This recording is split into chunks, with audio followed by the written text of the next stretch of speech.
झारखंड में राज्यसभा की 2 सीटों के लिए चुनावी प्रक्रिया शुरू हो गई है। 1 जून को नोटिफिकेशन जारी हो गया। इस चुनाव को लेकर रांची से दिल्ली तक बैठकों और राजनीतिक मंथन का सिलसिला जारी है। सोमवार शाम तक दोनों सीटों पर उम्मीदवार को लेकर तस्वीर साफ नहीं हुई है।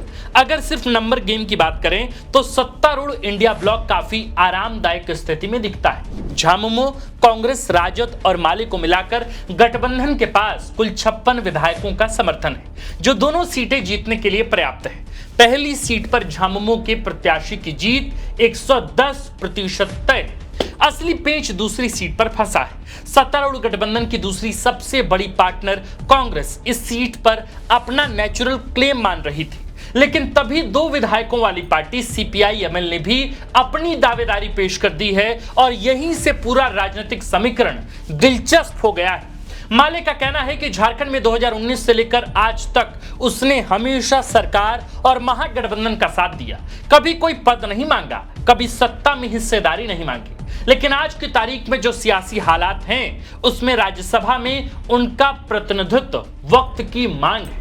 माले ने अपनी ओर से उम्मीदवार के तौर पर विनोद सिंह का नाम तक पेश कर दिया है। विनोद सिंह यानी एक ऐसा नाम जिसे झारखंड की राजनीति में ईमानदार, मुखर और जन सरोकारों से जुड़े नेता के तौर पर देखा जाता है। ऐसे में सवाल यह है कि क्या संख्या बल के बावजूद सत्तारूढ़ गठबंधन के लिए राज्यसभा की दूसरी सीट की डगर मुश्किल हो गई है? क्या राज्यसभा का यह चुनाव महागठबंधन के भीतर ताकत, सम्मान और हिस्सेदारी की सबसे बड़ा इम्तिहान बनने जा रहा है? और क्या इस पूरे विवाद का सबसे बड़ा फायदा भाजपा को मिल सकता है? इससे पहले की वीडियो की शुरुआत हो, नमस्कार, प्रणाम, जोहार स्वीकार कीजिए। हमारा नाम आकाश आनंद है और आप देखना शुरू कर चुके हैं द फोर्थ पिलर .लाइव। आज बात करेंगे झारखंड की राजनीति में अचानक सबसे महत्वपूर्ण बन चुकी उस राज्यसभा सीट की, जिसने महागठबंधन के भीतर आंतरिक रस्साकशी की स्थिति पैदा कर दी। दरअसल राज्यसभा की दूसरी सीट की लड़ाई सिर्फ संख्या की नहीं है, नंबर्स की नहीं है, सम्मान, पॉलिटिकल पार्टिसिपेशन, पॉलिटिकल मैसेजिंग और पावर बैलेंस की भी है।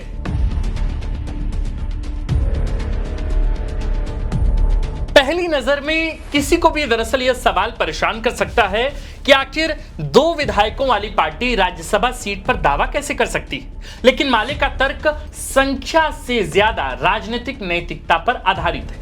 पार्टी कह रही है कि उसने 2019 से लेकर अब तक महागठबंधन का हर कठिन समय में साथ दिया है। जब जब हेमंत सोरेन सरकार राजनीतिक संकट में फंसी, तब माले बिना किसी शर्त के उसके साथ खड़ी रही। दिलचस्प बात तो यह है कि माले ने कभी मंत्री पद नहीं मांगा, कभी निगम बोर्ड में हिस्सेदारी नहीं मांगी, सत्ता की मलाई से दूरी बनाए रखी। पार्टी का कहना है कि अगर वर्षों तक गठबंधन धर्म निभाने के बाद भी राजनीतिक हिस्सेदारी नहीं मिलेगी, तो फिर सहयोगी दलों के योगदान का मूल्यांकन आखिर किस आधार पर होगा?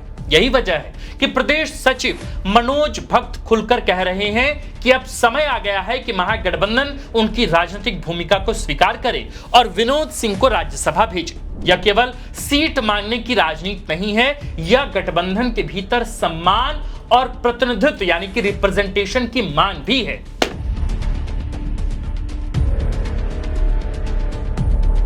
दरअसल पूरी बहस का केंद्र सिर्फ माले नहीं बल्कि विनोद सिंह भी है। झारखंड की राजनीति में विनोद सिंह एक अलग पहचान रखते हैं। वे उन नेताओं में गिने जाते हैं जिनकी छवि आज भी अपेक्षाकृत बेदाग मानी जाती है। विनोद सिंह शहीद महेंद्र सिंह के बेटे हैं। महेंद्र सिंह झारखंड की वाम राजनीति के सबसे प्रभावशाली जननेता में गिने जाते थे। 2005 में उनकी हत्या के बाद विनोद सिंह को राजनीति में आना पड़ा। उस समय वे मुंबई में फिल्म निर्माण और निर्देशन की पढ़ाई कर रहे थे। राजनीति उनकी पहली पसंद नहीं थी, लेकिन परिस्थितियों ने उन्हें जनसंघर्ष की राह पर लाकर खड़ा कर दिया। बनारस हिंदू विश्वविद्यालय से समाज शास्त्र में स्नातकोत्तर डिग्री हासिल करने वाले विनोद सिंह 3 बार विधायक रह चुके हैं। विधानसभा में उनकी पहचान एक ऐसे नेता की रही जो संख्या कम होने के बावजूद प्रभावशाली हस्तक्षेप करता है। चाहे विस्थापन का सवाल हो, रोजगार का मुद्दा हो, स्थानीय नीति का विवाद हो या प्रवासी मजदूरों की समस्या, विनोद सिंह लगातार मुखर रहे। कोविड काल में प्रवासी मजदूरों की मदद को लेकर उनकी भूमिका विशेष रूप से चर्चा में रही। यही कारण है कि माले इस दावेदारी को केवल राजनीतिक नहीं बल्कि वैचारिक और नैतिक दावेदारी के रूप में भी पेश कर रही है।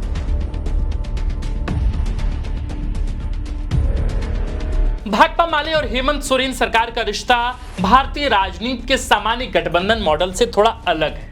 माले सरकार में शामिल नहीं है, लेकिन सरकार के साथ है। वह सत्ता का हिस्सा नहीं है, लेकिन सत्ता को स्थिरता देने वाली ताकतों में शामिल है। पार्टी के राष्ट्रीय महासचिव दीपांकर भट्टाचार्य कई बार कह चुके हैं कि 2 विधायकों के साथ सरकार में शामिल होने से ज्यादा महत्वपूर्ण है जनता के मुद्दों पर संघर्ष जारी रखना। यही वजह है कि माले ने एक साथ 2 भूमिकाएं निभाई। एक तरफ भाजपा को रोकने के लिए हेमंत सरकार का समर्थन किया, दूसरी तरफ जल जंगल जमीन विस्थापन, कॉर्पोरेट परियोजनाओं और रोजगार जैसे मुद्दों पर सरकार की आलोचना भी की। यानी वह गठबंधन की सहयोगी भी रही और जनहित के सवालों पर आलोचक भी। इसी इतिहास के आधार पर माले आज कह रही है कि उसने बिना किसी लाभ के गठबंधन धर्म निभाया है, इसलिए अब उसके योगदान को नजरअंदाज नहीं किया जाना चाहिए।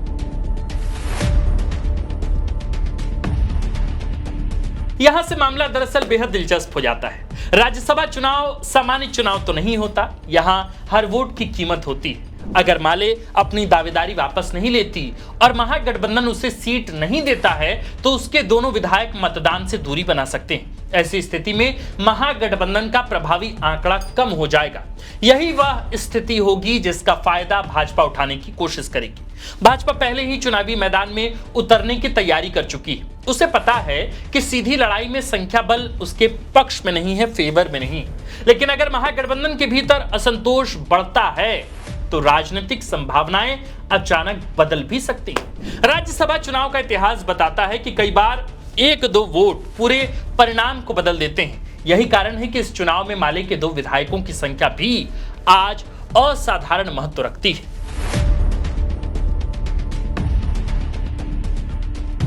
दरअसल इस पूरे पॉलिटिकल इक्वेशन में सबसे चुनौतीपूर्ण स्थिति अगर किसी की है तो वह मुख्यमंत्री हेमंत सोरेन की है, क्योंकि यह सिर्फ राज्यसभा की सीट के लिए कैंडिडेट फाइनल करने का मामला नहीं है। यह अलायंस मैनेजमेंट, पॉलिटिकल मैसेजिंग और कोलिशन पॉलिटिक्स का भी सवाल है। मान लीजिए कि हेमंत सोरेन माले की दावेदारी स्वीकार कर लें तो ऐसी स्थिति में कांग्रेस के भीतर असहजता पैदा हो सकती है। कांग्रेस लंबे समय से राज्यसभा की एक सीट पर अपना नेचुरल क्लेम मानती रही। पार्टी के नेता यह सवाल उठा सकते हैं कि विधानसभा में 16 विधायक होने के बावजूद अगर सीट 2 विधायकों वाली पार्टी को दे दी जाती है तो फिर नंबर स्ट्रेंथ का महत्व क्या रह जाता है। दूसरी तरफ अगर हेमंत सोरेन कांग्रेस के दावे को स्वीकार कर लेते हैं तो माले चुनाव से दूरी बना सकती।